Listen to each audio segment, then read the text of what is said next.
আলহামদুলিল্লাহ রমজান চলে আসছে আর রমজানের বাজার এবার করতে করতে একটু লেট হয়েছে, তারপরেও কি হবে, আলহামদুলিল্লাহ সব কাজ কিন্তু গুছিয়ে রাখতে পেরেছি। কারণ রমজান আসার আগে কিন্তু সব কাজ একটু একটু করে গুছিয়ে রাখলে মনে হয় যে রমজানের সময় আর কোনো ঝামেলা হয় না। তারপরেও আলহামদুলিল্লাহ সব কিছু করা হয়েছে, এটাই আল্লাহর কাছে সবচেয়ে বেশি শুক্রিয়া। যা করতে পেরেছি তাই করেছি, এবার কিন্তু একটু বাজেট কম। আসসালামু আলাইকুম, সবাই কেমন আছেন? নিশ্চয়ই ভালো আছেন। আমরাও আলহামদুলিল্লাহ আছি, ভালো আছি। তো এই যে রমজানের জন্য অনেকগুলো মাছ নিয়ে আসা হয়েছে, কারণ রমজান যেহেতু চলে আসছে মাথায় চিন্তা অনেকটাই বেশি, কারণ এই রমজানের সময় একটু ভালো মন্দ খাওয়া দাওয়া সব কিছু ভোররাত্রে যেহেতু খেতে হবে, তার জন্য কিন্তু একটু একটু করে সব কিছু গুছিয়ে রাখা। তো এই যে অনেকগুলো শিং মাছ নিয়ে আসছে, যেহেতু বাচ্চারা শিং মাছ অনেক পছন্দ করে, একটু ভোররাত্রে ভুনা করে দিলে সবচেয়ে বেশি ভালো হবে। একটু ডাল রান্না করে দিলে বাচ্চাদের আর কিছুই লাগবে না, কারণ ভোররাত্রে এমনিতে খাওয়া দাওয়া কম, তারপরেও তো করতে হয়। তো এই যে অনেকগুলো রুই মাছ নিয়ে আসছে, বলছিলাম যে রুই মাছটা আর খেতে ইচ্ছা করে না, কারণ রুই মাছ, কাতল মাছ এই মাছগুলাই বেশিরভাগ নিয়ে আসা হয়। তো আর এখন মনে হয় যে একদমই রুচি নেই, খেতেও ভালো লাগে না। আমার মনে হয় যে রুই মাছটা এমনিতেই মন থেকে উঠে যাচ্ছে। তো অনেক গুণা সিমের বিচি নিয়ে আসা হয়েছে, এই সিমের বিচিগুলোকে আমি ফ্রোজেন করে খুব সুন্দর করে ফ্রিজে রেখে দিব, অনেক দিন খাওয়া যাবে, যেহেতু খুবই পছন্দের সবাই। আর সিমের বিচিটা এমনিতেই বেশি খাওয়া হয়, আমাদের নোয়াখালীর মানুষের সবচেয়ে বেশি পছন্দ হয়েছে সিমের বিচি। তো ছোট মাছ নিয়ে আসা হয়েছে, দুই বোনে মিলে ছোট মাছগুলোকে বেছে পরিষ্কার করে আজকে করে ফেলবো। আর এই মাছগুলা, ছোট মাছগুলো খেতেও খুবই মজা, বাচ্চারা তো খায় না, আমাদের জন্য কিন্তু অনেক পারফেক্ট। তো আমি শিং মাছগুলোকে আগে লবণ দিয়ে রাখবো, তাহলে কিন্তু কোড়া মরে যাবে, আর না হলে কিন্তু কাটতে অনেকটাই সময় লাগবে। আর স্নেহার বাবা আমাকেও হেল্প করবে, যেহেতু মাছ নিয়ে আসছে একটু লেট করেই। তো রান্নাবান্না শেষ, সব কিছু শেষ করে কিন্তু মাছ কুটতে বসেছি, কারণ মাছটা কিন্তু অনেকটাই ঝামেলা, এটাকে পরিষ্কার করে ধুয়ে রাখতে রাখতে কিন্তু অনেকটাই সময় লাগবে। আর স্নেহার বাবা আমাকে একটু হেল্প করে দিচ্ছে, কারণ বলছিল যে আমি একটু মাছগুলোর আঁশটা ফেলে দিই। উনি সবসময় এই কাজটা করে, মাছের আঁশগুলো ফেলে দিলে আমার থেকে অনেকটাই সহজ মনে হয়। তো সবাই মিলে কাজ করলে কাজটা কিন্তু সহজ হয়ে যায়, আর কাজেও কিন্তু বেশি একটা টাইম লাগে না। তো যেহেতু সবাই আছে এখন, তো আমি কিন্তু করতেও পারতেছি। আর ভাগ্য খারাপ, আমার হাতটাই কিন্তু কেটে গিয়েছে, তার জন্য কিন্তু মাছ কাটতে গেলে প্রতিবারেই কিন্তু আমার হাত কেটে যায়। তো প্রতিবারে বকাবকি করি, কারণ মাছগুলো কেটে নিয়ে আসলে কি হবে, ওর বাবা কিন্তু বাইরে থেকে কেটে একদমই নিয়ে আসে না, বলবে যে তুমি সুন্দর করে সাইজ করে কাটবে, কারণ ওরা কিন্তু মাছের সাইজ বলে দিলেও সুন্দর করবে না, এই জন্য কিন্তু মাছ কাটেই নিয়ে আসে না। তো এখানে রান্না বান্না হচ্ছে, সিমের বিচি রান্না করতেছি, টমেটোর ভর্তা করব।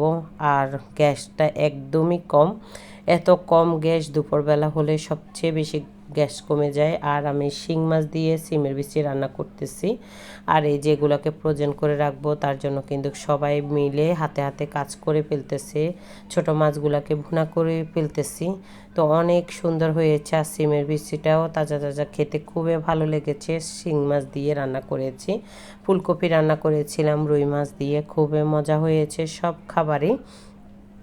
তা আমি সিমের বিচিগুলোকেও ফ্রোজেন করে রাখবো, বলছিলাম না কাজের উপরে কাজ, এত কাজ একসাথে করে কিভাবে রাখবো, ওইটাই কিন্তু। আর ছেলে কিন্তু বড় একটা নিচে কুমড়া চলে আসছে, ওইখান থেকে 2 কেজি ওজনের কুমড়া নিয়ে আসা হয়েছে, বলছিল যে বড় মিষ্টি কুমড়ার আলাদাই কিন্তু মজা। তো এই যে রান্না বান্না হয়েছে, খুবই মজার রান্না। সন্ধ্যাবেলা আবার একটা পুডিং বানিয়েছিলাম, তো এই পুডিংটা কিন্তু ফ্রিজে রেখে এখন বের করেছি বাচ্চারা খাওয়ার জন্য, কারণ ওরা পুডিংটা এমনিতেই খুবই পছন্দ করে। কাজের উপরে কাজ, তারপরেও কিন্তু বাচ্চাদেরকে এ পাকে আবার কিন্তু পুডিং করেও খাওয়াচ্ছি, কারণ আমাদের বাচ্চারা বলে কথা। তো সন্ধ্যাবেলা সবাই মিলে কিন্তু মুড়ি মাখাচ্ছি, ছোলা, চানাচুর সব কিছু মিলিয়ে কিন্তু সরিষার তেল দিয়ে মুড়ি মাখাচ্ছি, বড় একটা বলে সবাই মিলে খাবো। আর এখানে কিন্তু সালাদ টালাদ দিয়ে কিন্তু মুড়িটা মাখালে খুব মজা হয়। তো এখানে আলুর চপ ছিল, পেঁয়াজও ছিল, এগুলা দিয়ে কিন্তু সুন্দর করে মাখিয়ে নিচ্ছিলাম, বাহিরে থেকে কিনে নিয়ে আসছি। ছোলা মুড়ি দেখে বাচ্চারা বলতেছিল যে প্রতিদিনে তো এখন ছোলা মুড়ি খাওয়া হবে, আজকেও ছোলা মুড়ি কেন? তো বলছিলাম যে সবার খেতে ইচ্ছা করতেছে, এই জন্য কিন্তু সবাই মিলে একটু ছোলা মুড়ি খাই।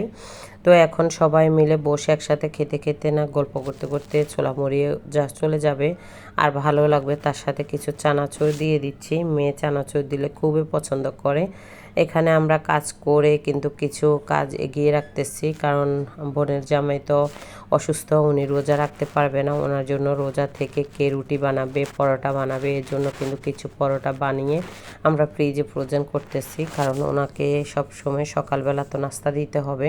আর বাসায় রুগী থাকলে উনি তো রোজা রাখতে পারবে না, কারণ ওনারা রোজা রাখা এখন নিষেধ তার জন্য। তো এই জন্য কিন্তু আমরা অনেকগুলো রুটি বানিয়ে পরোটা বানিয়ে সবগুলো ফ্রোজেন করে রেখে দিব। তার সাথে সন্ধ্যাবেলা কিছু বাজারও চলে আসছে, রমজানের বাজার। এই রমজানের বাজারগুলো এবারে একটু একটু করে করেছি, কারণ এত বেশি করে করতে পারি নাই। আর এত ভিড়, সবাই মনে হয় যে অস্থির হয়ে গিয়েছে বাজারের জন্য। বাজার করতে গিয়ে মনে হয় যে মাথাটা ঘুরায়, কারণ এত বেশি মানুষ, তো সবাই মিলে মনে হয় যে পাগল হয়ে গিয়েছে বাজারের জন্য। তো এখন আমার যা যা টুকিটাকি লাগতো ওগুলাই নিয়ে আসছে, আর কিছু বাজার বাসায় আছে এজন্য। তো চা খাওয়ার জন্য একটা দুধ নিয়ে আসা হয়েছে, চা পাতা নিয়ে আসছি, খেজুর নিয়ে আসা হয়েছে, আর কিছু মশলা নিয়ে আসছি।